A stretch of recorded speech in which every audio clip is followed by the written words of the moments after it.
So today I wanted to talk about anxiety. There's a super famous post going around, well, I think it is, that says, your anxiety is lying to you. And at first I'm like, yeah, fucking anxiety, fucking bitch. Why are you lying? I didn't think that. I literally just made that up right now. But I agreed with it. And I was like, oh yeah, that's so spot on. Yeah, your anxiety, it's lying to you. And I can see why they would say that. Right? But the other day I was thinking, my anxiety isn't lying to me, it's indicating to me something. It's usually indicating something that maybe I've been like putting off, or something that I am believing about myself that isn't true, right? So for instance, you're stepping into a new role or a new opportunity or some shit like that, and like you feel like, I don't belong here. Your anxiety is lying to you. Like you start getting anxious, you start worrying about the past and trying to live in the future, and you know, your mind is just going all over the place, right? Because that's essentially what's happening in your brain when you're having an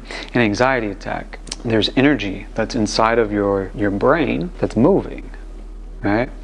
And it is consciousness, if you will, that we utilize to control where that energy goes.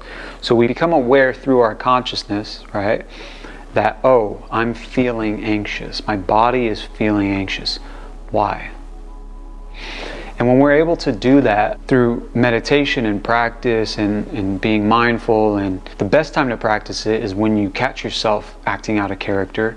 Maybe you get, I don't know, maybe you get pissed off or something if you're driving and somebody cuts you off or something happens. You can utilize these moments to practice mindfulness. Oh, I'm being angry, or I'm being triggered right now, or X, Y, and Z is happening. The more you do that, the better you become at that awareness.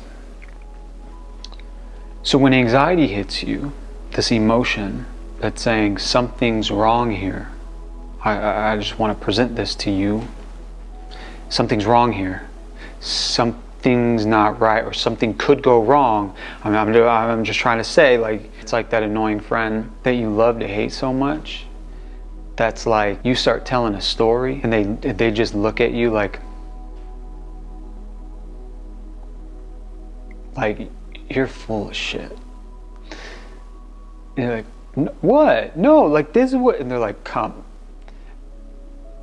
You really believe that? And you're like, and you know that you're full of shit. So your heart starts racing. You just got caught in a lie, right? You know, some fluff. And you're like, no, but deep down inside, it's like your friend is calling you out for bullshitting yourself. So therefore you start feeling this intense sensation you want to agree, but you got caught.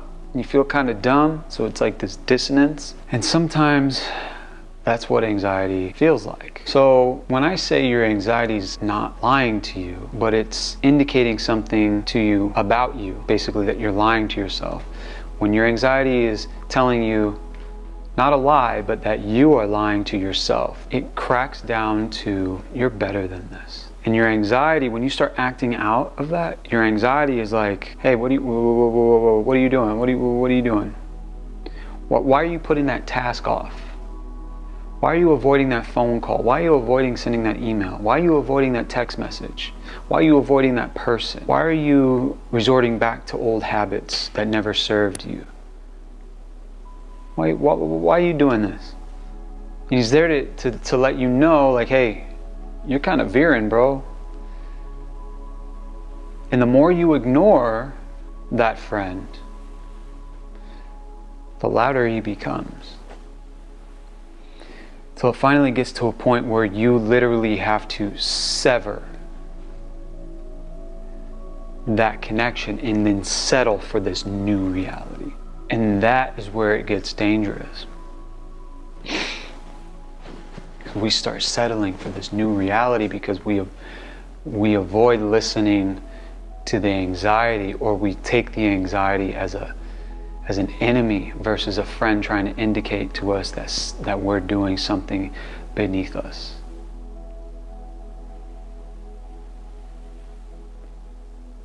You ever see those movies where there's like someone's, they're hooked on drugs or whatever, and then the family tries to intervene, or what do they call it? Or an intervention, what is this, an intervention? And then they literally just shove the whole family away and they run back to the crack house and they just get doped up, and they have chosen, they have severed the connection with those that love them, those that are trying to protect them, those that kind of see the bigger picture here. And the more we avoid or villainize our anxiety, it's like we're villainizing and avoiding parts of us that our true self uses to get us back in line. It's like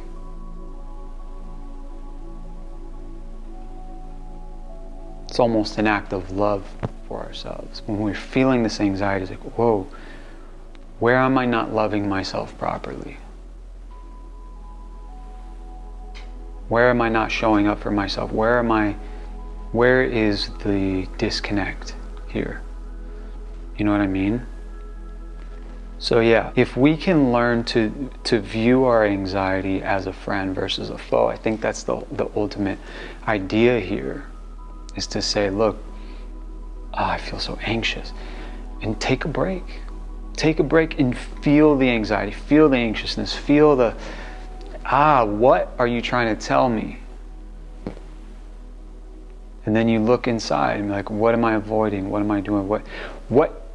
Where is this stemming from? And really answer these questions. We have to be able to answer our own questions. We have to, like, about ourselves.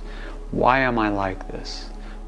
Why am I doing this? Why am I, X, Y, and Z, whatever. Like, the best question you can ever ask yourself is why? And don't ever be afraid of the answer. And sometimes you might get an answer that you don't understand and might send you kind of in a bit of a panic. If you're anything like me, I have received answers sometimes where I just have a panic attack. Where I am like, what? Nope. I do not understand this answer. And it's so, I can't even wrap my head around it. It's so true. I don't even have the resources mentally to deal with this truth and how heavy this truth is right now. So my mind just, like, what do you do with that type of shit? And when you dig deep, you might encounter feelings like that.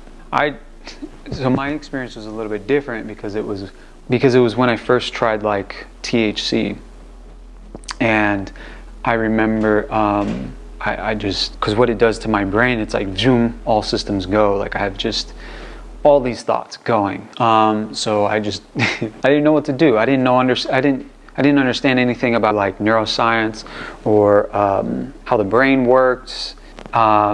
Even the little bit that we do know, like I didn't know anything about this. I didn't even know. Honestly, I don't even know how a cell functioned.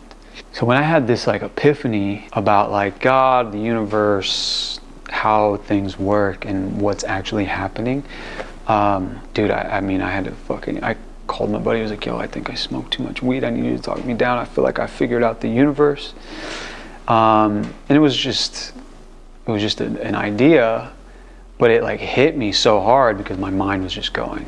You just can't be afraid to ask this question. Why do I believe what I believe? Like, really, why? Whatever it is, if it's in religion, if it's in your faith, whatever, you can ask these questions.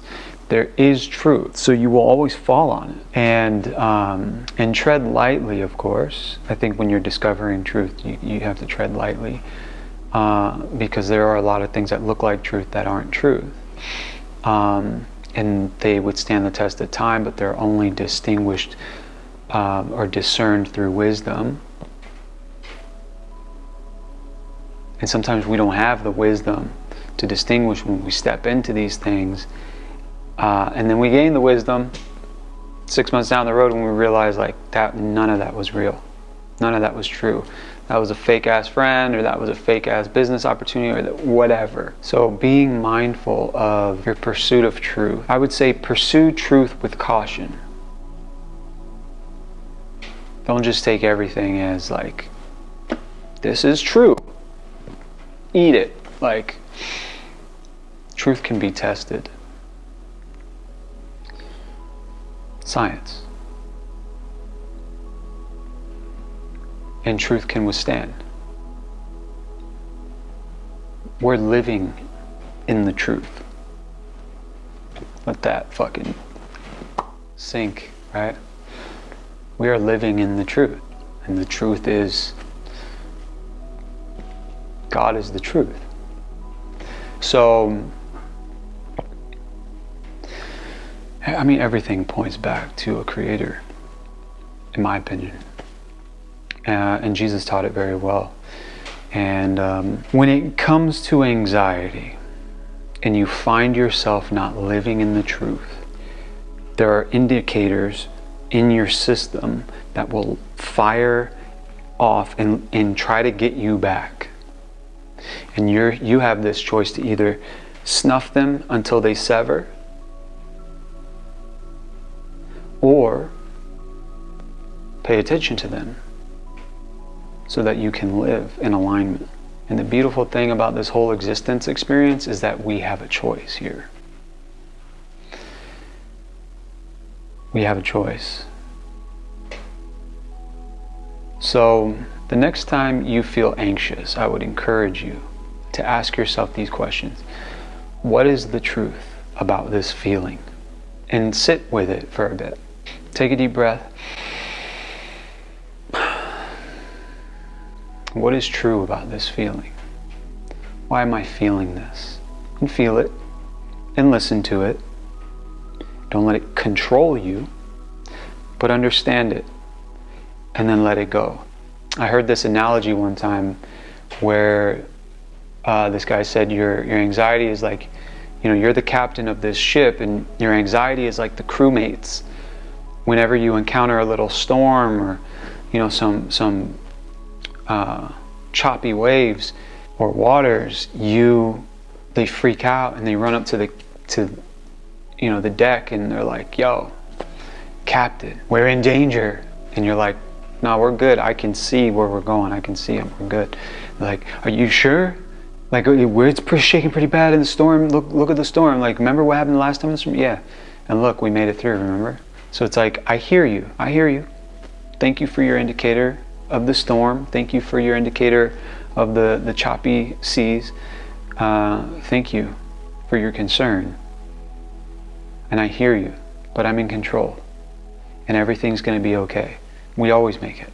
Being mindful and paying attention when you're exercising these new habits, these new understandings. You being the aware, conscious being that you are, it's like a muscle. Free will is like this muscle that you have to flex, that you have to learn, that you have to train, that you have to understand, and you have to practice. So if you're ever driving, so I used to get these intrusive thoughts of like, if I was driving past a semi-truck, this is it. This is it for me. This is how I die. Like, and I'm sure some of you guys can relate, but it was like, I would feel like, well, what if I'm just gonna make a wrong turn? Like, I could literally, I think Jim Carrey had a joke on this one time where he was like talking about oncoming traffic or some shit, and like, you ever think about how the fact that one little turn could like, and it's just this super dark idea, but that happens to me all the time. And I think I blame the movie Final Destination. Fuck that movie, because I watched it as a kid, and my older brother and sister, they would love this movie. And then my older brother, he used to get this movie called Faces of Death, and like, it was crazy real, like people dying and stuff, and I was a kid, dude.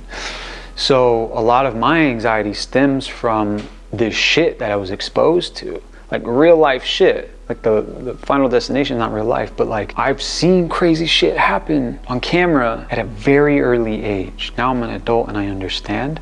However, I still deal with these intrusive thoughts that come in because of the program that it caused from an early age. And so I kind of wanted to share kind of how I break that down, and hopefully you find that insightful. So anyway, every time you do this, every time you practice this, you get better and better and better. And that's the whole fucking point, right?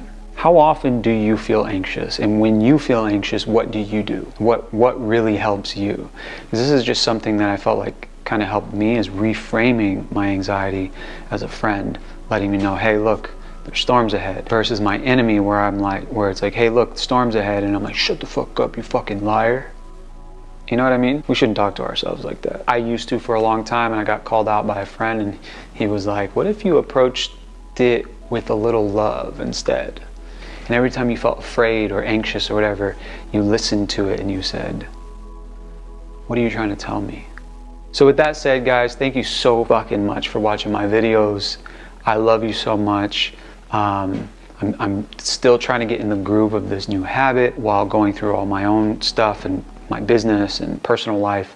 So this is really, I don't know, this is just a good fucking challenge. And the fact that you guys show up, I appreciate it. I really. So with that said, thank you again. And until next time, I will talk to you soon.